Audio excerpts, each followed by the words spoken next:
नागेशजी तुमचं स्वागत आहे। खूप मोठी बातमी येते की तुमची कथित भेट झालेली आहे शिंदेंसोबत। खरंच ही भेट झाली होती का? काही चर्चा सुरू आहे का? अरे कसली काय चर्चा आणि कसलं काय? काहीच नाहीये, कोणतीच गोष्ट नाही। मला सकाळपासूनही तुमचा तिसरा चौथा फोन आहे। काहीच कारण नाहीये त्या बैठकीचं किंवा काय म्हणण्याचं, काय अजिबात नाही, काही नाही। नागेशजी तुम्हाला वेगळ्या अर्थाने हे विचारायचे, कारण दिल्लीमध्ये गेल्याच आठवड्यात एका डिनरसाठी तुम्ही गेलेला होता, तेव्हा देखील चर्चा सुरू होती। ऑपरेशन टायगरची चर्चा ही आता नाहीये। शिवसेनेच्या खासदार ज्योती वाघमारे यांनी गेल्याच आठवड्यात असं म्हटलेलं आहे की राज्यात लवकरच खूप मोठा भूकंप होणार आहे आणि त्यामुळेच जर अशी काही भेट झाली असेल तर तुम्ही नाकारताय का? अजिबात कुठल्याही प्रकारची आमची कोणाचीही काही भेट झालेली नाहीये आणि डिनरला गेलतो तर मी तुम्हाला सांगितलं की हो गेलो होतो डिनरला, पण त्यामध्ये असली काही चर्चा वगैरे काही नव्हती। पण आज आता कुठून आले काय माहिती, मी तर जुन्नरला आहे आता। पण बुधवारी तुम्ही नेमके कुठे होतात? तुम्ही ठाण्यामध्ये होता, मुंबईत होता? नाही नाही नाही नाही नाही हो, मुंबईहूनच आलो मी गावी इकडं। आता तिथून काही दुमत नाही, मी मुंबईलाच होतो, पण माझी भेट काही झालेली नाही कोणाची। शिवसेनेकडून तुमच्याशी काही संपर्क साधला गेलाय गेल्या काही दिवसातून? नाही नाही नाही नाही।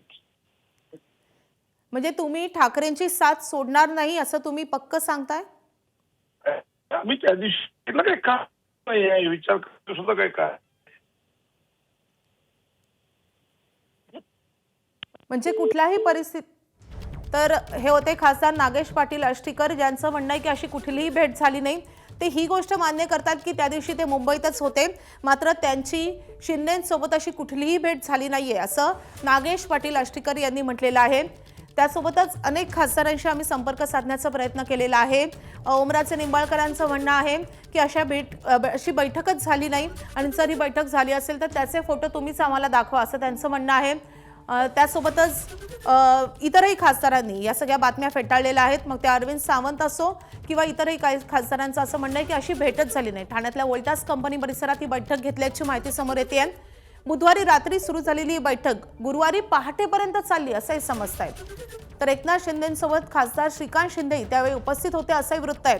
तर बुधवारी एकनाथ शिंदे त्यांचा हा सगळा ताफा सोडून अचानकपणे कुठेतरी निघून गेल्याची देखील बातमी समोर येते आहे। अत्यंत मोठी बातमी आहे, राज्याच्या राजकारणामध्ये खळबळ उडवून देणारी ही बातमी आहे। पुन्हा एकदा राज्यामध्ये भूकंप होणार का? शिंदेंचं ऑपरेशन टायगर सध्या सुरू आहे का? अशी चर्चा या निमित्तानं सुरू आहे।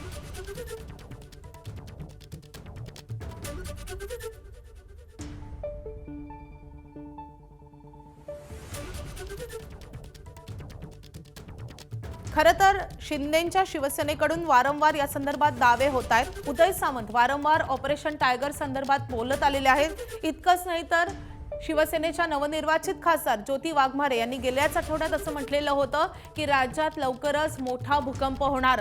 तो हाच भूकंप का, याचे संकेत ज्योती वाघमारे देत होते का, अशी शंका या निमित्तानं उपस्थित होतीये। राज्यात पुन्हा भूकंप होणार का, राजकीय मोठी घडामोड होणार का, या अनुषंगाने अतिशय मोठी बातमी आहे। शिंदेंच्या कडून जर अशा इतक्या खासदारांची भेट घेतली गेली असेल, जवळपास 6 खासदार प्रत्यक्ष उपस्थित असतील, तर हे खासदार त्या बातमीचा दुजोरा का देत नाही हा देखील एक प्रश्न आहे।